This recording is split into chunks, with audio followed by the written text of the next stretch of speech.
Kua tae mai e tahi mātanga reo Māori ki te Waipounamu. Create time in your life somehow to come back this way so that you get to the point where you have time to learn the reo and to commit to the reo.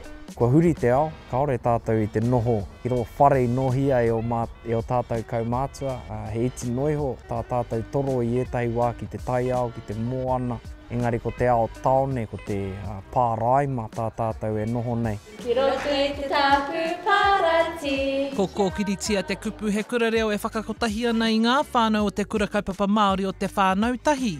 Koinei te kura reo tuarua I konei nā mākrangi me tāna pakihi a Poipoi a Pūmanawa. Te pai te kura reo I tae mai I tahi mātanga o te reo, no matu te Waimari I tae mai I te tono.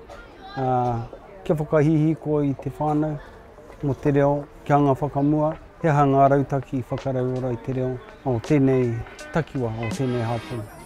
Nā te pūtea tautoko o te mātāwai I whai wāhi atu ēnei mātanga pērā I a te mana hauraua ko Stacey Morrison, Moritz Titan, rātou ko te aorere pe whairangi ki te kaupapa nei.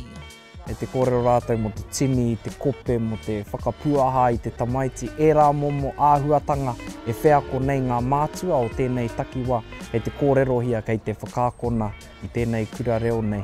Marupotai, ka Poipoi e whai pepi. Ai ki ana te kōrero, ko tahi whakatipuranga anake ka ngaro te reo, engari me toru whakatipuranga kia hoki mai anō. Nō reira, kei te kite he nui, te hunga ki hai pakeke ki te reo, engari e hia kai ana, kaua mō rātou anake, engari mō rātou tamariki me a rātou mokopuna. Mō pe whairangi, he ahuatanga e kai ngā kau ana ia.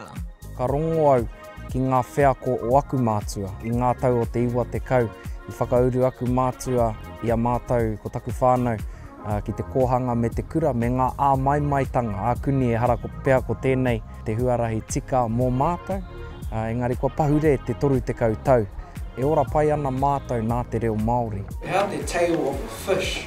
Te hiku? Ka pai, te hiku. Nā ka tiro whakamua ia ki ngā whānau ka whānga I te reo Māori. Koe nei, kia o te reo Prawa, I te wai aku kaumātua ko te reo Prawa ko te reo Pākehā, koera te reo ka whai Prawa me te pata te tēpu. Engari, I taku ao ko te reo Prawa ko te reo Māori. He nui ngā rautaki whakarau ora reo, engari ka mihi ki te katoa, ko mātou anō tētai, e tautoko nei tērā kaupapa.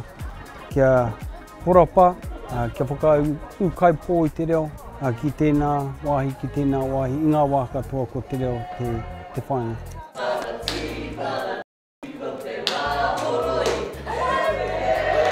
Kura Kairangi Nicholas, Tahu News.